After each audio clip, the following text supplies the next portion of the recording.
हरे कृष्णा। तो आज बहुत ही पावन दिन है। महान जो तीन आचार्य गण हैं हमारे संप्रदाय के, श्रील रघुनाथ दास गोस्वामी, श्रील रघुनाथ भट्ट गोस्वामी और श्रील कृष्णदास कविराज गोस्वामी का आज तिरोभाव दिवस है।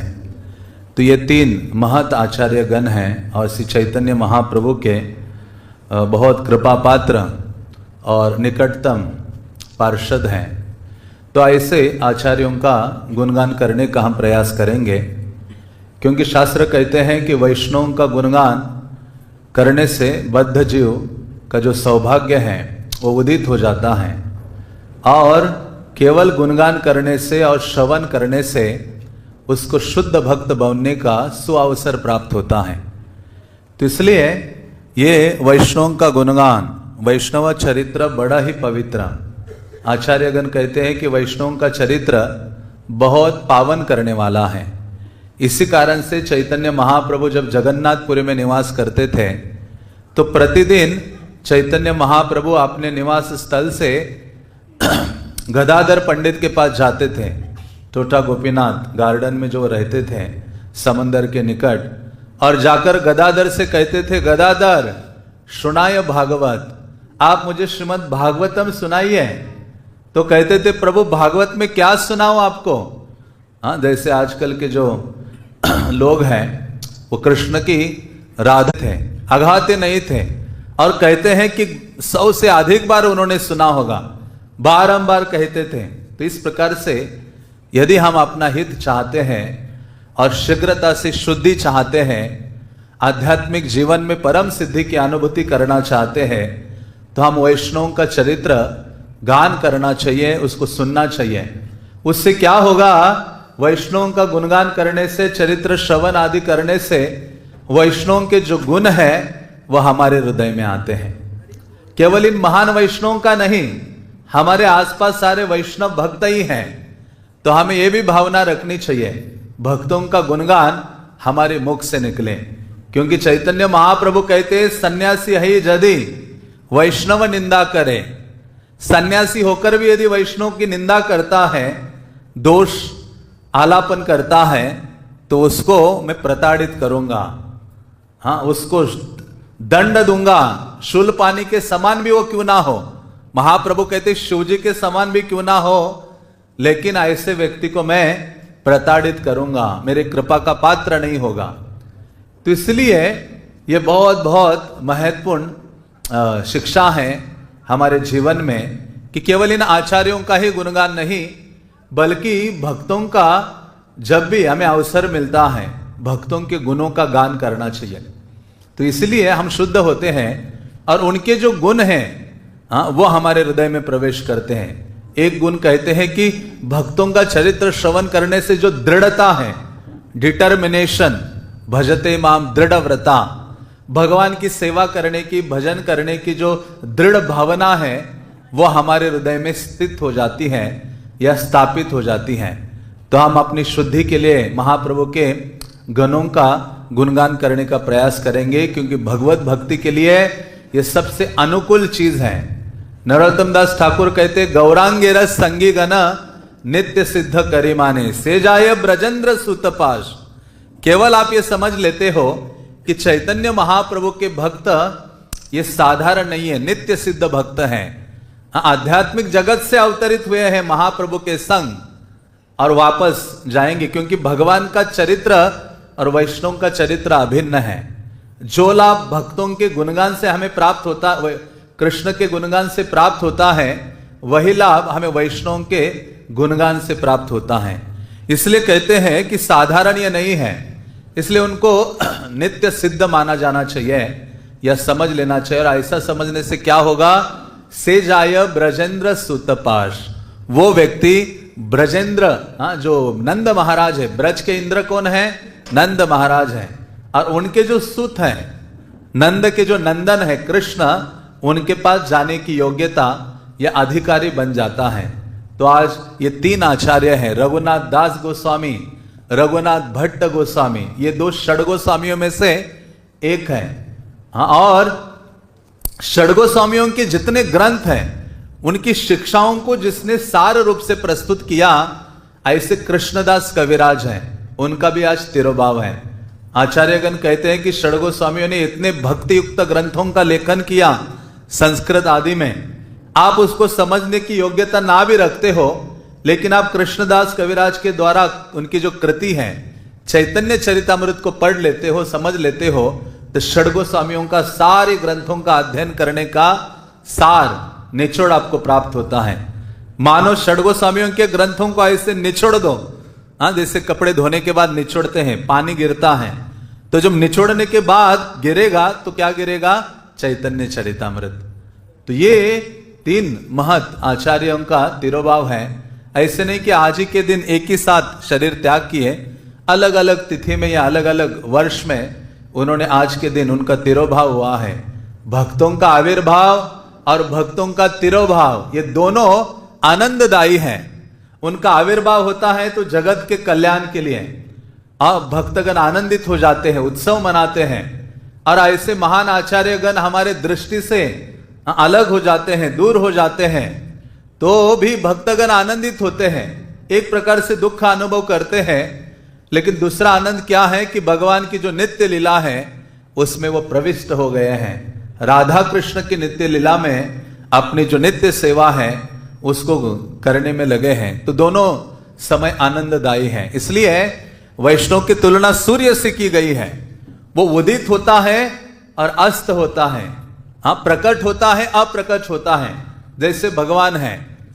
हाँ, उसी प्रकार से वैष्णव को साधारण नहीं समझना चाहिए। वैष्णव जो उपाधि है इतनी बड़ी उपलब्धि है, हाँ, जिसकी हम तुलना नहीं कर सकते। हाँ, हम तो वैष्णव प्राय भी नहीं है। वैष्णव बनने का मानो हम ढोंग कर रहे हैं। वैष्णव मतलब इतनी बड़ी चीज है, देवतागण उन वैष्णव की धूली लेने के लिए तरसते हैं।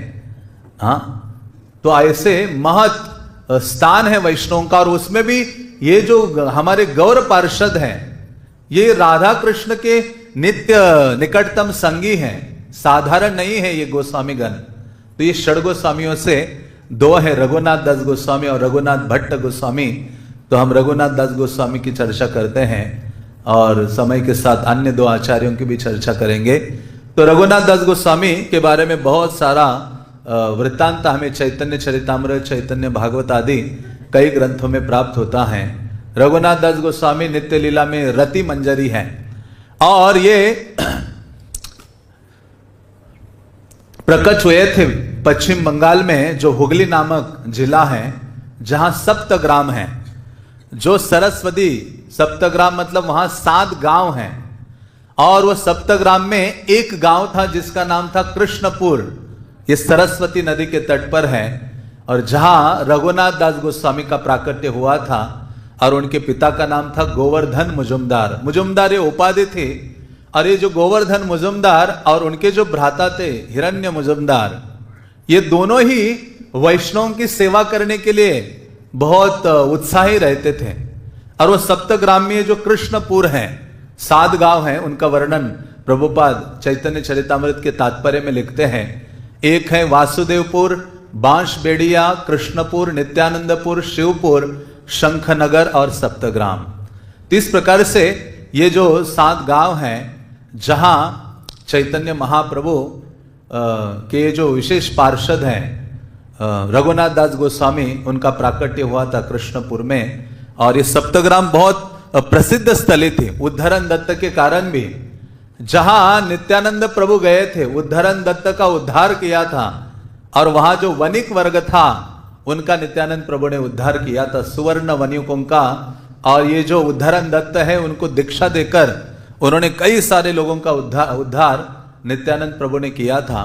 तो ऐसे रघुनाथ दास गोस्वामी का प्राकट्य या निवास वहां था, और उनके जो पिता थे गोवर्धन मुजुमदार और उनके जो चाचा थे हिरण्य मुजुमदार, उनके निकट ये रहते थे।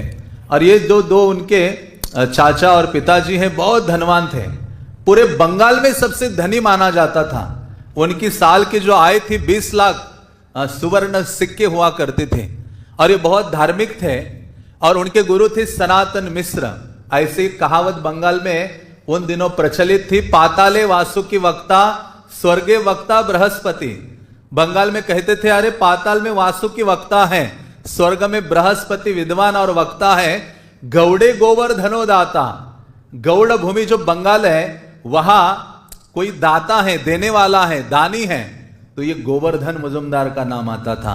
खंडे दामोदर कवि, और शिखंड में जो कवि हैं दामोदर वो सर्वोत्कृष्ट थे। ऐसी बंगाल में ये जो कहावत है उन दिनों बहुत प्रचलित थी। तो नवद्वीप के जितने ब्राह्मण गण थे, इवन चैतन्य महाप्रभु के जो पिता हैं पुरंदर मिश्र या जगन्नाथ मिश्र, उनकी भी सेवा धन आदि से सहायता ये गोवर्धन मुजुमदार करते थे। और महाप्रभु जानते थे ये गोवर्धन मुजुमदार, हिरण्य मुजुमदार बहुत वैष्णवों की सेवा करते हैं, ब्राह्मणों की सेवा करते हैं, इवन मेरे पिता की भी सेवा करते हैं। तो ऐसे बहुत विशेष थे। और उन्हीं के जो कुल पुरोहित थे जिनका नाम था बलराम आचार्य, जिनके पास रघुनाथ दास गोस्वामी ने बाल्यकाल में संस्कृत की शिक्षा ली थी। और ये बलराम आचार्य के घर में बड़े बड़े वैष्णव आते थे, जो भी वैष्णव आता था उनकी सेवा करते थे और उनको कहते थे आप कृष्ण कथा सुनाइए, हम सुनना चाहते हैं। हाँ, क्योंकि आध्यात्मिक जीवन में बने रहना है, तेज गति से आगे बढ़ना है, हाँ, तो श्रवणम का आश्रय लेना चाहिए। प्रभुपाद को उनके गुरु महाराज एक ही बात से जानते थे, वो था कि इनको श्रवण में बहुत रुचि है। तो आध्यात्मिक जीवन में अग्रसर होना है तो श्रवण हमको बढ़ाना चाहिए, क्योंकि कलियुग की हमें बहुत बीमारी लगी है भोग आदि की, लेकिन इसलिए उतनी बड़ी दवाई देनी पड़ेगी, डोज। और वो डोज क्या है? कृष्ण कथा का श्रवण। अधिक से अधिक, जितना अधिक हम श्रवण करते हैं उतना ही अधिक आध्यात्मिक जीवन में हम फुर्तीले बने रहते हैं और डेविएट नहीं हो सकते और सदैव कृष्ण के स्मरण में मग्न रहते हैं। तो ऐसे बलराम आचार्य के घर में हरिदास ठाकुर भी आते थे और इनके घर में रहते थे। बलराम आचार्य उनकी सेवा करते थे। रघुनाथ दास स्वामी का घर, दास गोस्वामी का घर निकट ही था, वो छोटे से थे बालक, वो उनके घर जाते थे और देखते थे ये हरिदास ठाकुर निरंतर कीर्तन कर रहे हैं। तो रघुनाथ दास गोस्वामी उनकी सेवा करते थे, उनकी चरणों की धूली लेकर माथे में लगाते थे और नाम महिमा का गान जब हरिदास ठाकुर करते थे तो रघुनाथ दास गोस्वामी हरिदास ठाकुर से हरि नाम की महिमा सुनते थे। इसलिए कृष्णदास कविराज कहते हैं चैतन्य महाप्रभु की कृपा प्राप्त करना रघुनाथ दास गोस्वामी को सरल हुआ, क्योंकि उन्होंने हरिदास ठाकुर जैसे महत वैष्णव की कृपा प्राप्त की। हरिदास कृपा करे ताहार ऊपरे, सही कृपा कारण है चैतन्य पाई बारे। कृष्णदास कविराज कहते अरे हरिदास ठाकुर की कृपा के कारण ही चैतन्य महाप्रभु की भगवत कृपा प्राप्त हुई है रघुनाथ दास गोस्वामी को। तो ऐसे रघुनाथ दास गोस्वामी को इतना महत भक्तों का संग प्राप्त हुआ और विशेष रूप से हरिदास ठाकुर का, जिसके कारण बाल्यकाल से उनका आकर्षण खेलकूद में नहीं था। एकांत में वो भगवान का नाम कीर्तन करते थे और विरक्ति उनके बाल्यकाल से ही झलकती थी। वैराग्य मानो प्रस्फुटित हो रहा है उनके शरीर से। इसलिए कृष्णदास कविराज लिखते हैं सेई गोवर्धनेर पुत्र रघुनाथ दास, बाल्यकाल हैते हो विषय उदास। तो ऐसे रघुनाथ दास गोस्वामी गोवर्धन मुजुमदार के पुत्र थे और बाल्यकाल से विषयों के प्रति बिल्कुल आकर्षण नहीं था। आगे चलकर हम देखेंगे कि महाप्रभु इसी कारण से इतने आकर्षित हो गए। महाप्रभु भक्त गणेर वैराग्य प्रधान, ये जो वैराग्य की परिसीमा है ना, वह रघुनाथ दास गोस्वामी ने दर्शाई है, उसकी हम नकल नहीं कर सकते। प्रभुपाद ने बहुत लंबे तात्पर्य दिए हैं, उसकी नकल करने के परिणाम क्या है, दिखावा नहीं कर सकते वैराग्य का। तो ऐसे रघुनाथ गोस्वामी का जो वैराग्य है वो अनुकरणीय नहीं है, अनुकरण नहीं किया जा सकता, अनुसरणीय है, उनसे सीखा जा सकता है। प्रभुपाद एक तात्पर्य में लिखते हैं कि भगवान का भजन कितनी दृढ़ता से और कैसे करना चाहिए, तीव्रता से, वो रघुनाथ दास गोस्वामी से सीखना चाहिए। हाँ, जो भजन की परिसीमा राधा कुंड के तट पर रहकर उन्होंने दिखाई है और गोस्वामी ने उन्हीं को योग्यता प्रदान की कि तुम ही राधा कुंड में जाकर निवास करने के अधिकारी हो, क्योंकि उनकी वैराग्य की परम सीमा थी और भगवत भजन में इतना प्रगाढ़ आसक्ति थी जो अन्य किसी में प्रकट नहीं की थी। तो ऐसे रघुनाथ दास गोस्वामी बाल्यकाल से इतने विषयों के प्रति आसक्ति नहीं थी या लोभ आदि नहीं था, और जिसी के कारण चैतन्य महाप्रभु से मिलने के लिए उनके हृदय में बहुत लालसा उत्पन्न हुई। महाप्रभु के बारे में बाल्यकाल से सुना उन्होंने। जैसे नरोत्तम दास ठाकुर स्कूल से आते थे, दौड़ के उनके गांव में एक ब्राह्मण थे कृष्णदास, उनके पास दौड़ के जाते थे, कहते मुझे सुनाओ, महाप्रभु के बारे में सुनाओ, उनके पार्षदों के बारे में सुनाओ। नरोत्तम दास ठाकुर सुन सुनकर इतने हो गए व्याकुल कि हा गौर हा नित्यानंद कहकर दौड़ने लगे महाप्रभु के प्रति। तो उसी प्रकार की जो स्थिति है रघुनाथ दास गोस्वामी की थी। महाप्रभु के बारे में सुना, हरिदास ठाकुर का संग लाभ आदि किया और महाप्रभु को मिलने की लालसा जागृत हो गई। और चैतन्य महाप्रभु उन दिनों सन्यास लिया था उन्होंने कटवा में, और वृंदावन के लिए निकले थे, लेकिन नित्यानंद प्रभु उनको घुमा फिरा के यहाँ शांतिपुर लेकर आते हैं। और शांतिपुर जैसे इनको पता चला महाप्रभु शांतिपुर आए हैं, तो तुरंत रघुनाथ दास गोस्वामी अपने ग्राम से, युवक थे वो, अपने ग्राम से निकले शांतिपुर में। ये प्रथम मिलन था, पहली बार मिले थे। जैसे महाप्रभु को सन्यास रूप में देखा रोने लगे, उनका हृदय गदगद हो गया और वो चैतन्य महाप्रभु के चरणों में गिर पड़े। महाप्रभु के चरण स्पर्श किया उन्होंने, और जितने दिन रहे महाप्रभु उतने दिन वो वहां रहे। और अद्वैत आचार्य प्रतिदिन चैतन्य महाप्रभु का उच्चिष्ट उनको देते थे, रघुनाथ दास गोस्वामी को, और उनको वो आध्यात्मिक बल प्राप्त हो रहा था। और तब से रघुनाथ दास गोस्वामी भावावेश में रहते थे, पागल हो गए थे महाप्रभु की सेवा के लिए, महाप्रभु के संग में जाने के लिए। और इतने पागल हो गए थे कि घर में आकर वो दौड़ लगते थे, निकल पड़ते थे, भागते थे। तो उनके पिता उनको बांध के रखते थे, बल्कि उनकी माता ने कहा कि अभी ये युवक है, इसकी शादी कर दो, कोई एक सुंदर स्त्री युवती उसके जीवन में आएगी तो बंध जाएगी। क्योंकि इस संसार में कई बार होते ना, घर वाले कहते हैं कुछ ऐसा एक बेटा है निठल्ला, कुछ करता नहीं है, शादी करवा दो, आपने आप ठिकाने आ जाएगा, बुद्धि काम करने लगती है। हाँ, तो उनकी माता ने कहा उनके पिता को कि इसकी शादी कर दो, ये शांत हो जाएगा। तो उनके पिता कहते हैं कि ये संभव नहीं है। तो वो कहते हैं इंद्र समा ऐश्वर्य श्री अप्सरा सम। बाद में उनकी शादी की जाती है।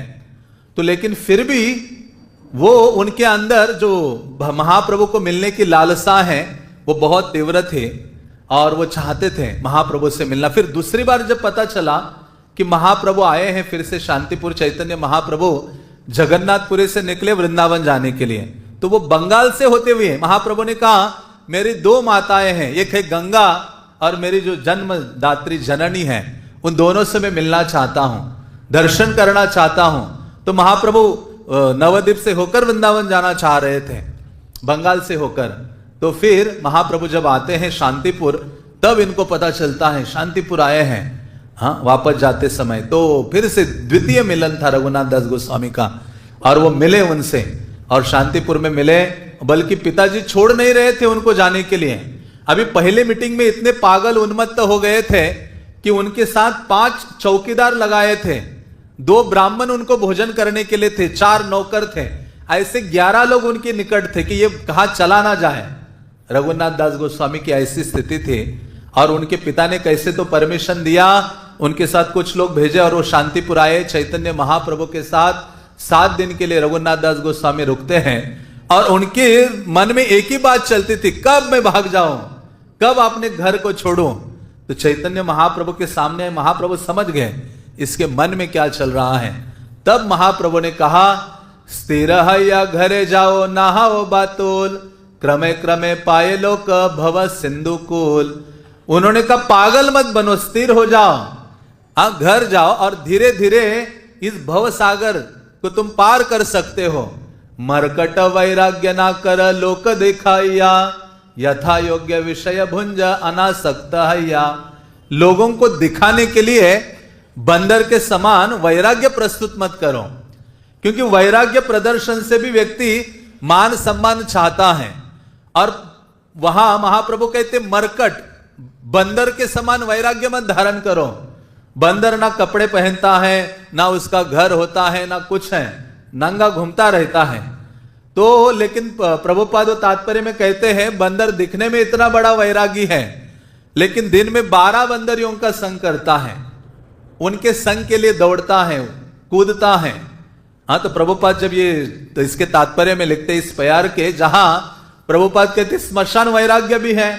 कोई मरता है, उस स्मशान में जाते हम, थोड़ा सा दुखी हो जाते, जीवन अशाश्वत है, कुछ करना होगा, और बाद में आकर मोबाइल देखते और पूरा पूर्ववत नॉर्मल हो जाते, फिस्ट खाते हैं, फिर भूल जाते हैं कि जीवन अशाश्वत है, स्मशान में मुझे भी जाना पड़ेगा। लेकिन हमें रूप गोस्वामी ने युक्त वैराग्य दिया है, फल्गु वैराग्य की प्रताड़ना की है।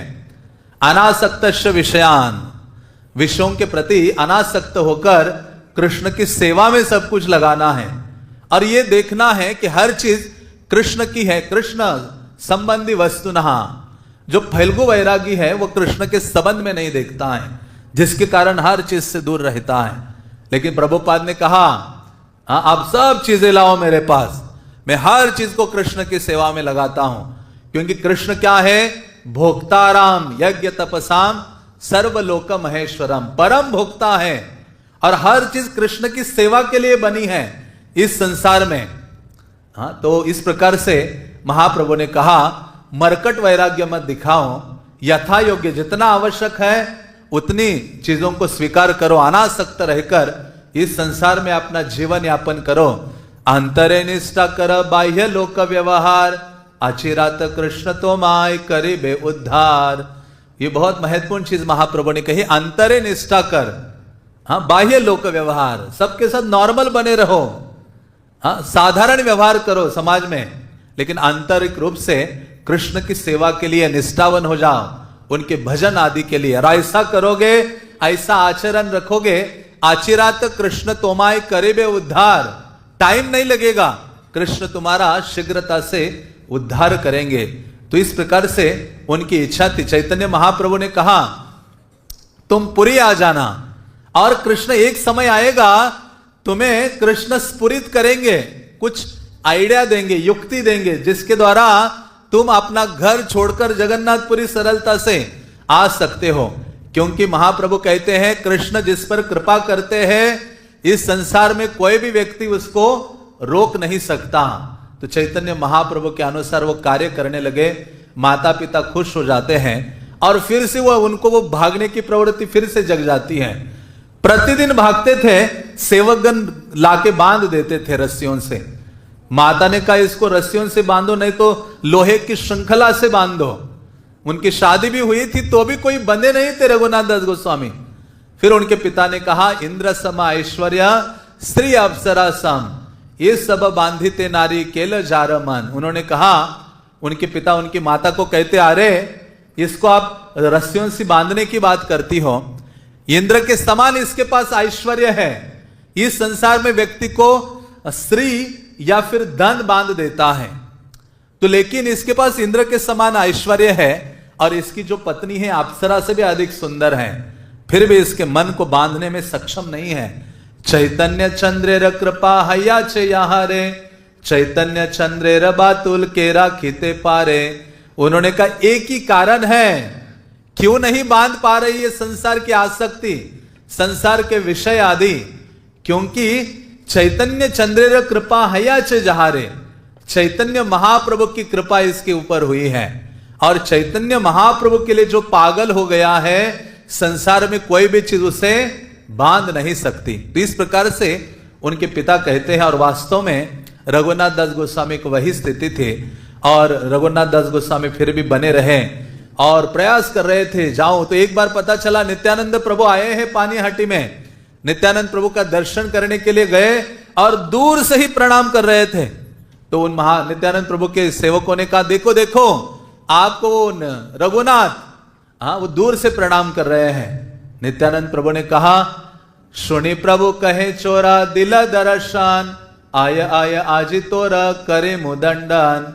नित्यानंद प्रभु ने कहा अरे चोर, बहुत लंबे समय के बाद तुमने दर्शन दिया है, आओ आओ इधर आओ, मैं तुम्हें दंडित करता हूं। और फिर जैसे ही रघुनाथ दास गोस्वामी निकट आए, नित्यानंद प्रभु के चरणों में गिरे तो नित्यानंद प्रभु ने अपने चरण उनके माथे पर रखे और कहा, दधि चिड़ा बख्शन कराह मोर गने। मेरे जो तुम्हें दंड यही है, क्योंकि चोर क्यों थे? क्योंकि नित्यानंद प्रभु चैतन्य महाप्रभु नित्यानंद प्रभु के धन है, असली धन है नित्यानंद प्रभु के। और नित्यानंद प्रभु की कृपा के बिना, परमिशन के बिना महाप्रभु की कृपा प्राप्त करना चाहते थे या महाप्रभु को प्राप्त करना चाहते थे। हाँ, तो इसलिए उन्होंने कहा तुम चोर हो। तो जैसे निकट आए उनके सर पर अपने चरण रखते हैं और फिर कहा कि चिड़ा दही खिलाओ मेरे सभी भक्तों को, यही दंड है। और फिर ये क्या करते हैं, सबको चिड़ा दही खिलाते हैं। और रघुनाथ दास गोस्वामी कहते हैं कि मैं एक अधम हूं, मैं तो वामन छोटा सा बौना व्यक्ति हूं, लेकिन चांद को पकड़ना चाहता हूं, चैतन्य चंद्र को पकड़ना चाहता हूं। तो रघुनाथ दास गोस्वामी कहते हैं, तुम्हारा कृपा बिना कह चैतन्य नाही पाए, तुम्हें कृपा कैले तारे अधमे पाए। कहते हे नित्यानंद प्रभु, आपकी कृपा के बिना कोई व्यक्ति चैतन्य महाप्रभु को नहीं प्राप्त कर सकता। यदि नित्यानंद प्रभु, हे नित्यानंद प्रभु, आपकी कृपा हो जाए ना, अधम से अधम, पतित से पतित व्यक्ति भी चैतन्य महाप्रभु की कृपा प्राप्त कर सकता है। जगाए मदाई कृपा प्राप्त बने, हाँ, केवल नित्यानंद प्रभु की कृपा से। हाँ, तो ये इसलिए हे न निताय बिने भाई राधा कृष्ण पाइते नाय। और राधा कृष्ण के मिलित तनु तो हमारे चैतन्य महाप्रभु हैं, तो कैसे उन्हें प्राप्त किया जा सकता है? नित्यानंद प्रभु की कृपा के बिना। तो नित्यानंद प्रभु की वो कृपा प्राप्त किए, घर आते हैं और घर के बाहर आंगन में जो दुर्गा मंडप है वहां वो शयन करते थे।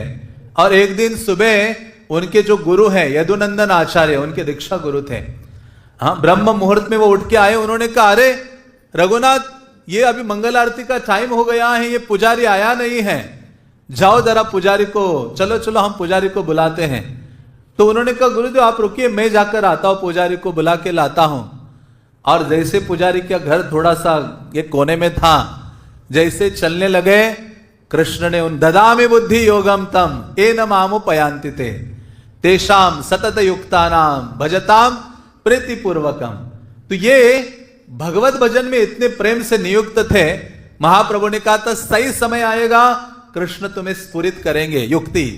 हाँ, तो ये जा रहे थे, तो सुबह सुबह ब्रह्म मुहूर्त में युक्ति सूझी।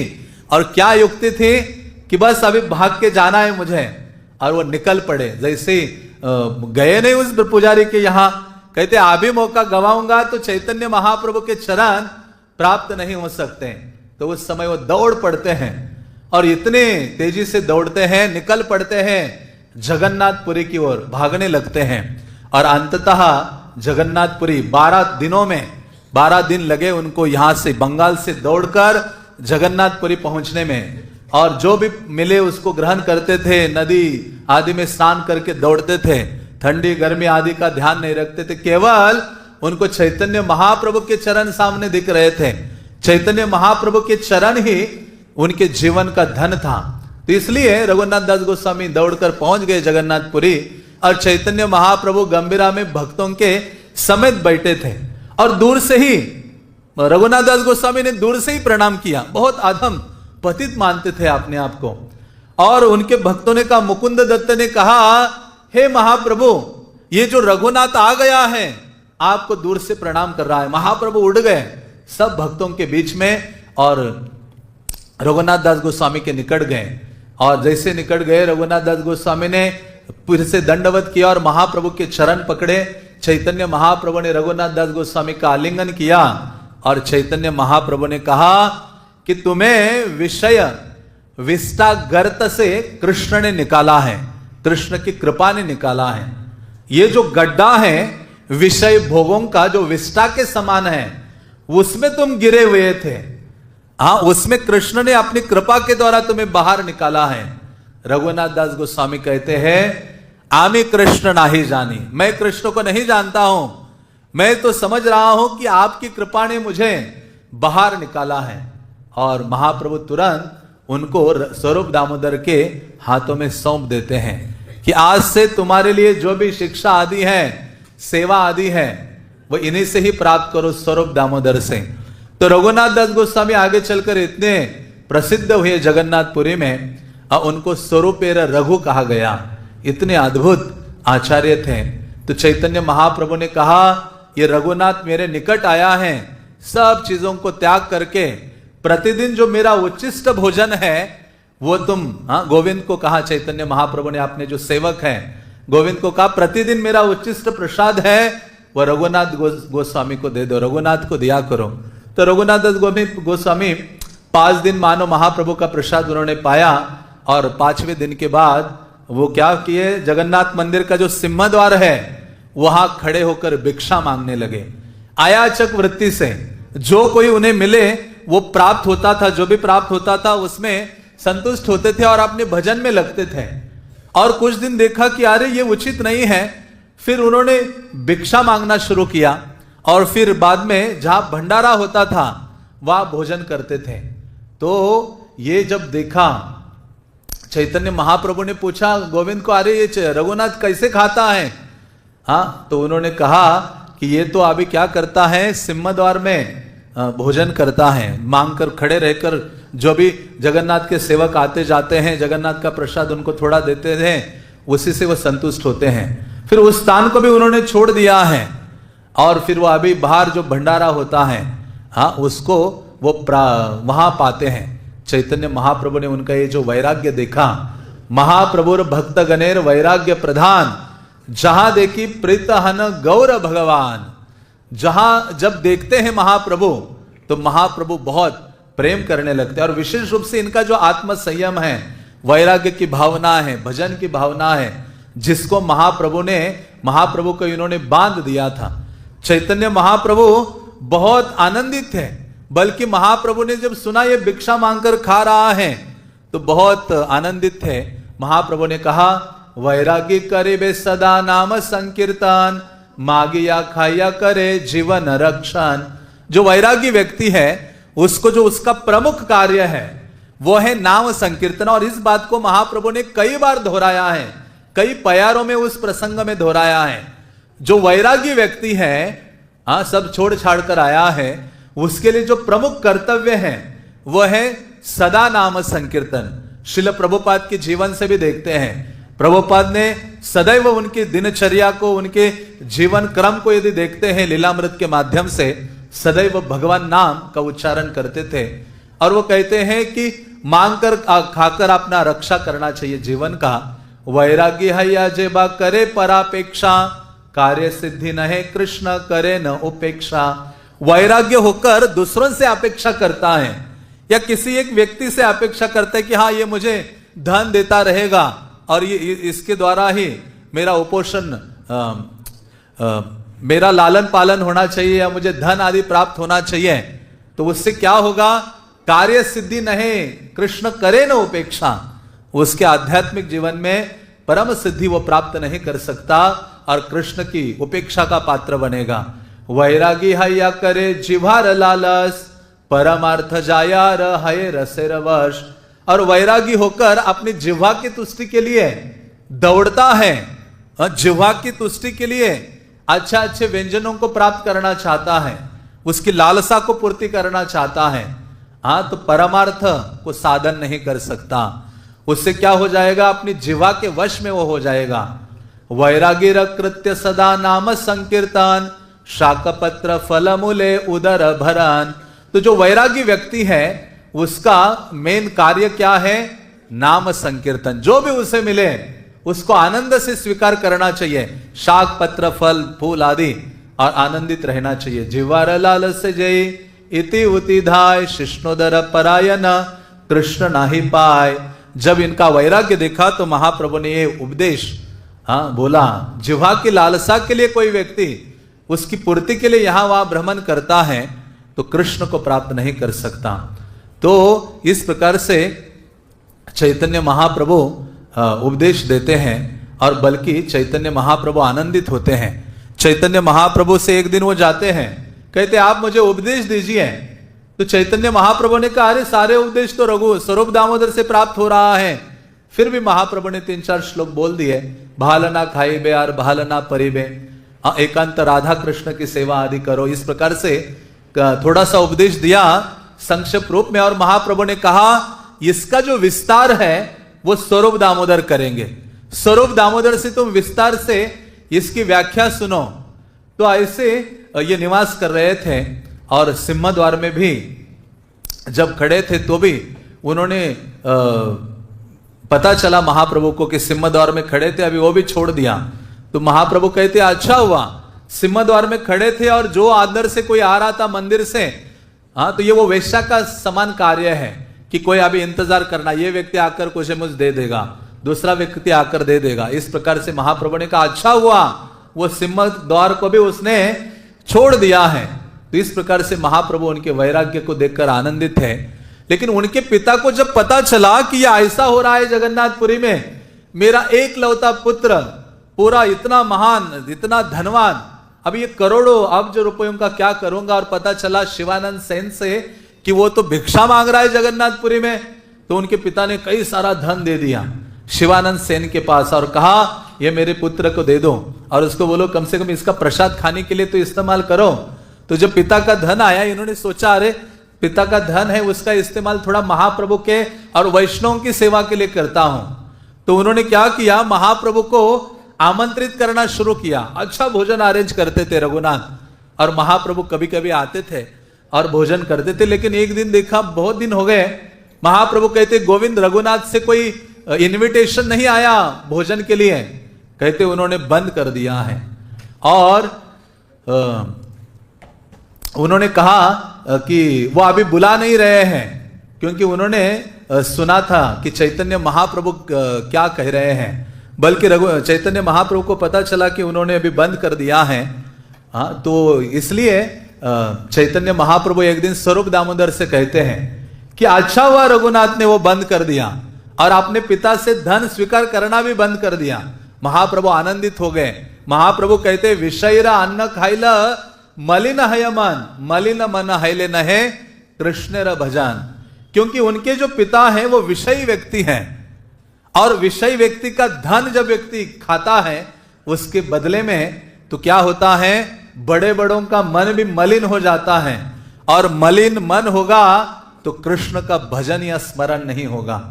हाँ, इसलिए चैतन्य महाप्रभु ये शिक्षा रघुनाथ दास गोस्वामी के माध्यम से देते हैं। और महाप्रभु इतने आनंदित थे कि महाप्रभु को जब गोवर्धन शिला प्राप्त हुए थे वहां जगन्नाथपुरी में, और गुंजामाला प्राप्त हुई थी, तो चैतन्य महाप्रभु गोवर्धन शिला को पकड़कर ऐसे रोते थे, साक्षात यही कृष्ण कलेवर। कभी अपने सर में रखते थे, आंखों में लगाते थे, छाती में पकड़कर क्रंदन करते थे, और गुंजामाला गले में धारण करके हरि नाम का उच्चारण करते थे महाप्रभु। लेकिन रघुनाथ दास गोस्वामी का सेवा और भजन, वैराग्य आदि को देखा तो महाप्रभु ने वो जो गोवर्धन शिला है रघुनाथ दास गोस्वामी को प्रदान की, और रघुनाथ दास गोस्वामी को कहा कि तुम क्या करो, ये साक्षात कृष्ण कलेवर है, ये साक्षात कृष्ण है गोवर्धन शिला, उनकी सेवा पूजा करो सात्विक भावना से।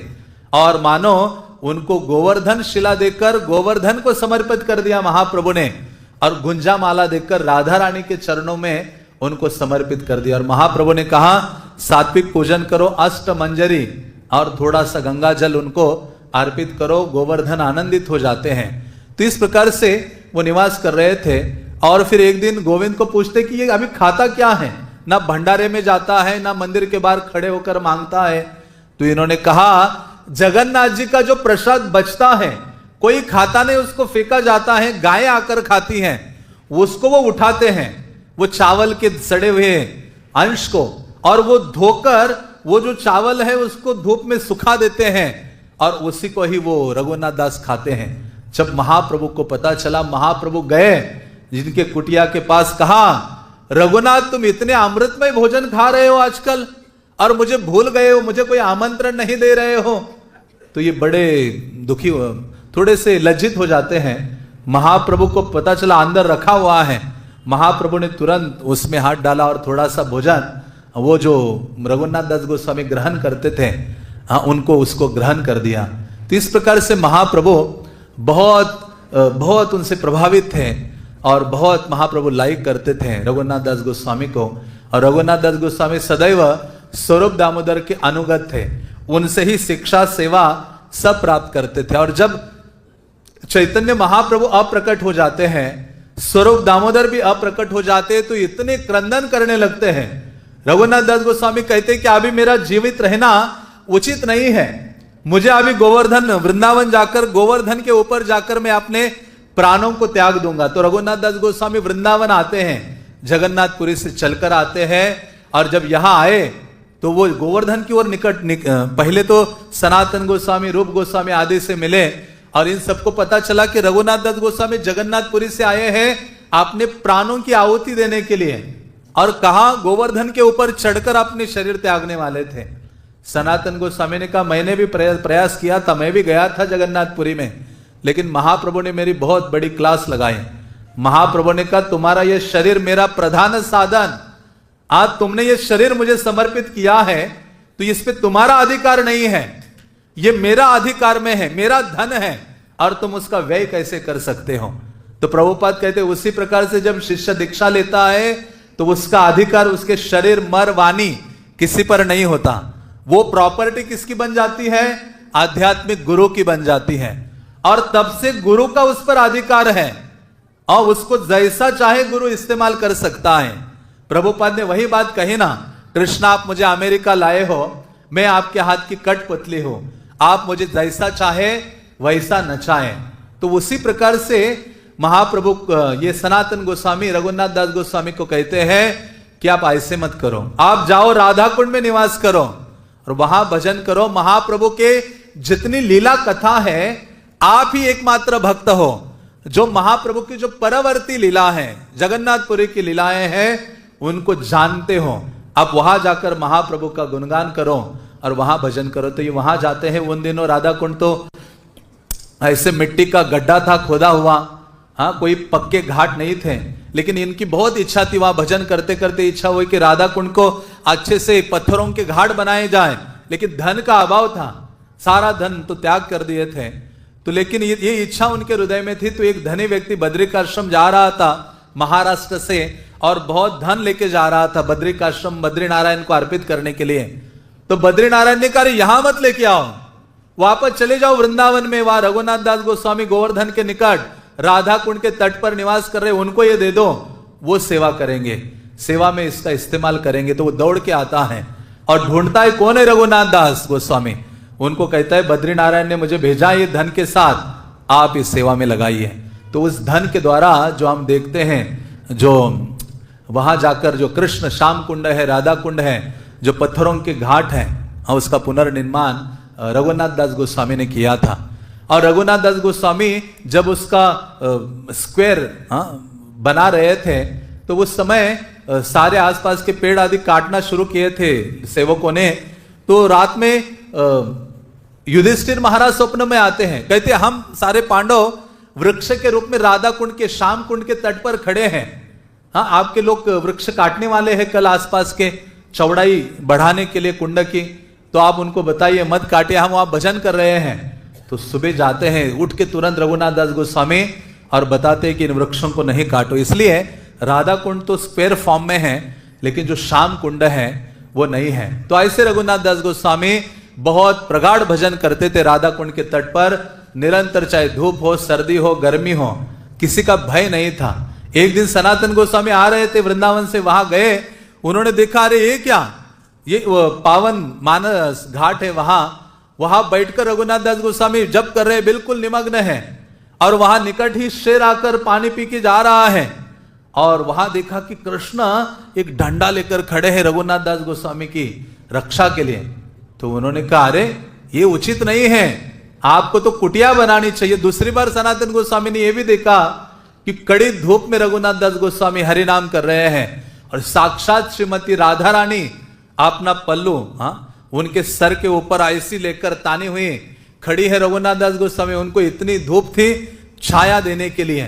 तो ये सनातन गोस्वामी ने कहा, देखा, सनातन गोस्वामी आकर कहते कि हे रघुनाथ, तुम वृंदावन ब्रज में आए हो राधा रानी से सेवा लेने के लिए या राधा रानी की सेवा करने के लिए आए हो? हाँ, डांट लगाई उनको और उनको कहा कि आप कुटिया बनाकर रहो। तो ब्रजवासियों ने छोटी सी कुटिया उनको बनाते हैं, वो रहते हैं। और इतना वैराग्य की परिसीमा, एक दोना छाछ उतना ही पूरे दिन का उनका भोजन था। अन्य दिन 22.5 घंटे निरंतर भजन में, चैतन्य चरितामृत में लिखते हैं कृष्णदास कविराज कि 22.5 घंटे रघुनाथ दास गोस्वामी राधा कुंड के तट पर भजन करते थे। और हम सोचते हैं कि राधा कुंड में जाकर भजन करूंगा, रघुनाथ दास गोस्वामी का अनुकरण करूंगा। वो नहीं है। हमारे लिए श्रील प्रभुपाद ने जो विधि दी है वो सर्वोपरि है, सर्वोच्च विधि है, हमें परम सिद्धि प्राप्त करने के लिए और हमारे उद्धार के लिए है। तो क्योंकि हम संरक्षित हैं श्रील प्रभुपाद जैसे महान आचार्य के चरणों में, तो रघुनाथ दास गोस्वामी का जो वैराग्य है वो हमारे लिए नहीं है, उसकी नकल नहीं कर सकते। हाँ, तो रूप गोस्वामी ने जो हमें विधि दी है उसको स्वीकार करना होगा। श्रील प्रभुपाद ने जो विधि दी है उसको हमें स्वीकार करना होगा। तो रघुनाथ दास गोस्वामी को देखा, एक ब्रजवासी थे जिनका नाम था दास ब्रजवासी। तो वो देखे कि अरे ये रघुनाथ दास गोस्वामी एक छोटे से दोने में पीते हैं, हाँ, एक छाछ पूरे दिन। तो वो सखी स्थली नामक स्थान में गए थे गव्य चराने के लिए। वहां उन्होंने एक पत्ता पेड़ देखा जिसका पत्ता बहुत बड़ा था। वो बड़ा पत्ता लेकर आ गए और उसका दोना बनाया तो बड़ा दोना हो गया, 2-3 ग्लास बैठ जाए मानो। हाँ, तो वो उसमें छाछ दिया। रघुनाथ दास स्वामी पीना शुरू करने लगे। देखा इतना बड़ा कहां से लाए हो? कहते सखी स्थली से लेके आया हूं। सखी स्थली का नाम लेकर ऐसे गर्जना करने लगे, डांटने लगे उनको, क्यों गए थे वहां, क्यों लाए हो? तुरंत फेंक दिया। सखी स्थली मतलब वो चंद्रावली का स्थान था। और ये राधा रानी के पार्टी के हैं रघुनाथ दास गोस्वामी। हाँ, अब उन्होंने कहा वो अपोजिट पार्टी है हमारी, हाँ, चंद्रावली, तो उनके स्थान का हम ना पानी पिएंगे ना पेड़ का पत्ता यूज करेंगे। इतनी निष्ठा थी श्रीमती राधा रानी के लिए। ये सब बड़ी दिव्य चीजें हैं, हमारे समझ से परे हैं, लेकिन इतने निष्ठावान थे राधा कृष्ण की सेवा में। और एक बार बहुत सुबह भक्त लोग इंतजार कर रहे थे, क्योंकि प्रतिदिन चैतन्य महाप्रभु की कथा करते थे 3 दिन राधा कुंड के तट पर, तो वो नहीं हो रहा था। तो जब सुबह दरवाजा उनके कुटिया का खटखटाया तो वो उठ ही नहीं रहे थे, आ ही नहीं रहे थे बाहर। तो पता चला कि वो बीमार है। तो जो वल्लभाचार्य के पुत्र हैं विठलनाथ, वो जतिपुरा में रहते थे, उन्होंने अपने डॉक्टर को भेजा, वैद्य को भेजा। वो वैद्य जाता है और देखता है, उनके नाड़ी को देखकर कहते अरे ये रघुनाथ दास गोस्वामी जी ने तो कल रात को बहुत चावल और दूध ग्रहण किया है, मानो खीर खा ली है, ज्यादा ही कुछ खा लिए हैं, जिनके कारण वो बीमार है। तो ये जब बोला तो उन्होंने कहा अरे, लोग सोचा ये तो छाछ पीते हैं, दूसरा कुछ कैसे खा सकते हैं। हाँ, तो फिर पता चला कि उन्होंने कहा सही है, क्योंकि राधा मानसिक सेवा में रघुनाथ दास गोस्वामी जब राधा कृष्ण की मानसिक सेवा कर रहे थे, तो राधा कृष्ण की सेवा में राधा कृष्ण की के लिए खीर अर्पित की थी नित्य लीला में। तो वहां खीर जब अर्पित की, राधा कृष्ण ने उसको ग्रहण किया और वही खीर सखियों को दी। और वो रघुनाथ दास गोस्वामी मंजरी है तो उन्होंने भी ग्रहण किया, कुछ ज्यादा ही ग्रहण किया था शायद। तो इसी कारण से कहते हैं उस अत्याहार के कारण मेरी ऐसी स्थिति हुई है। तो कृष्णदास कविराज कहते हैं उनके भजन के बारे में क्या बताऊं। आदि लीला में शुरुआत में कहते पत्थर की लकीर हम मिटती नहीं है, वैसा उनका भजन है, प्रतिदिन उतने ही निष्ठा के साथ। और क्या भजन था रघुनाथ दास गोस्वामी का राधा कुंड के तट पर, 1000 प्रणाम भगवान को अर्पित करना।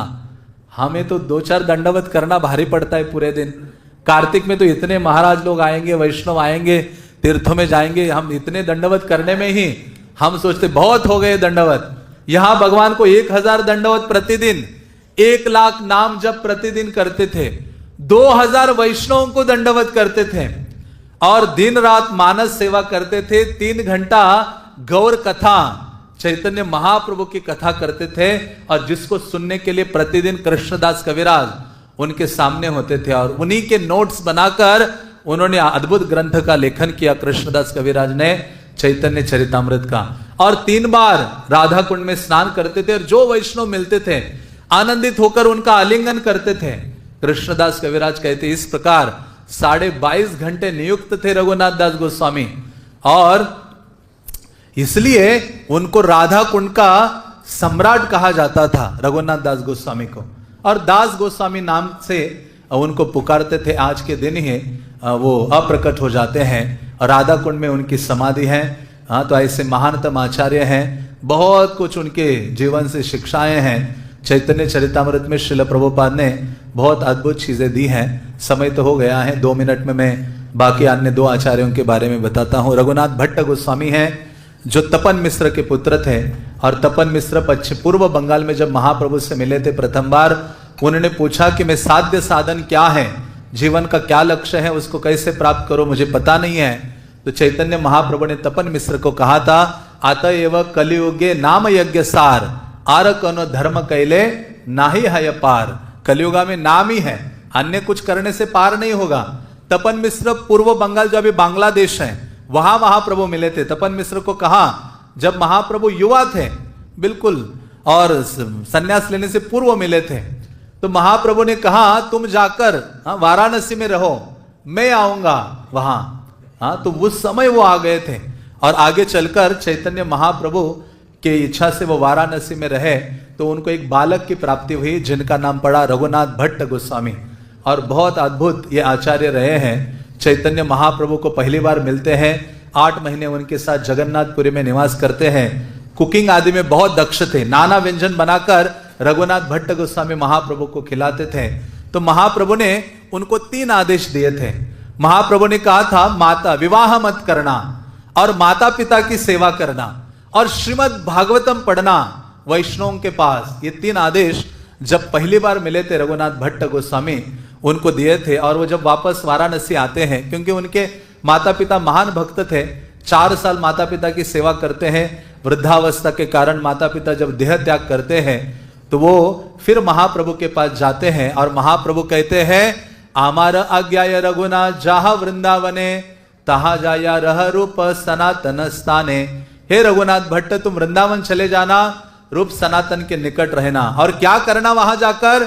भागवत पढ़ सदा लह कृष्ण नाम, आचिरे न आचिरे करीबे न कृपा कृष्ण भगवान। वृंदावन जाओ तो खाली नहीं रहो, भागवतम पढ़ो और कृष्ण नाम लो, कृष्ण तुम्हारे ऊपर कृपा करेंगे। तो ये रघुनाथ भट्ट गोस्वामी थे, जिन्होंने कुछ अन्य कार्य नहीं किया, भागवत पढ़ते रहे। सारे जितने गोस्वामी थे, षड गोस्वामी, अन्य आचार्यगण, प्रतिदिन रघुनाथ भट्ट गोस्वामी से भागवत सुना करते थे। और कई विभिन्न शैली में, लय में, ट्यून्स में वो गाने में दक्ष थे, भागवत के आचार्य थे। और रघुनाथ भट्ट गोस्वामी के शिष्य थे जयपुर के जो राजा, जिनके रघुनाथ भट्ट गोस्वामी के आदेश से उन्होंने राधा गोविंद देव के मंदिर का निर्माण किया था। तो ऐसे रघुनाथ भट्ट गोस्वामी की एक विशेषता कृष्णदास कविराज लिखते हैं, कहते कोई व्यक्ति किसी वैष्णव की निंदा भी किसी के पास कर रहा, जाकर उनके पास करता था, कभी वो दोष नहीं देखते थे। सदैव कोई वैष्णव हो उसका गुणगान करते रहते थे और भागवत का गान करते थे। तो ऐसे रघुनाथ भट्ट गोस्वामी का भी आज तिरोभाव है, जिनका चरित्र अति दिव्य है, उनके बारे में बहुत अधिक जानकारी नहीं है। और आज कृष्णदास कविराज गोस्वामी जो चैतन्य चरितामृत जिन्होंने प्रदान किया है, वो कस्तूरी मंजरी है कृष्ण लीला में, जो बहुत विनम्रता की मूर्ति है। वो कहते मैं जगाए मदाई से भी अधिक पापी हूं, हाँ, लेकिन इतने अद्भुत आचार्य थे कि सारे वृंदावन के वैष्णवों ने उनको निवेदन किया कि आप हमें कृष्ण महाप्रभु की लीला का लेखन कीजिए और महाप्रभु की लीला का गुणगान युक्त ग्रंथ चैतन्य चरितामृत दिया।